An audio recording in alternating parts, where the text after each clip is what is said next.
নমস্কার। আড্ডা ওই দীপক সেই চ্যানেল থেকে দীপক শাস্ত্রী আবারও আপনাদের সাথে আড্ডা দিতে চলে এসেছে, গল্প ছোট্ট করতে চলে এসেছে।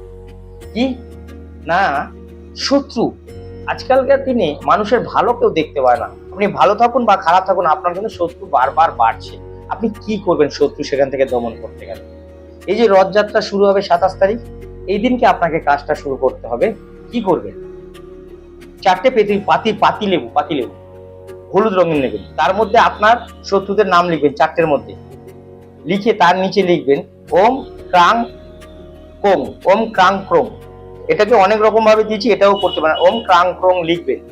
লিখে রথ যেখান থেকে প্রথমে চালু করা শুরু করে, মানে যেখান থেকে রথ টানা শুরু হবে প্রথম, সেই জায়গায় সেই 4টে চাকার নিচে আপনি পাতিলেবুটা দিয়ে দেবেন।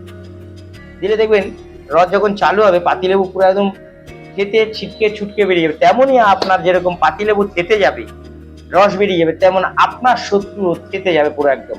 আপনার মুখদর্শন করবে না, আপনার সাথে আর শত্রুতা আমি জীবনে করতে পারবে না।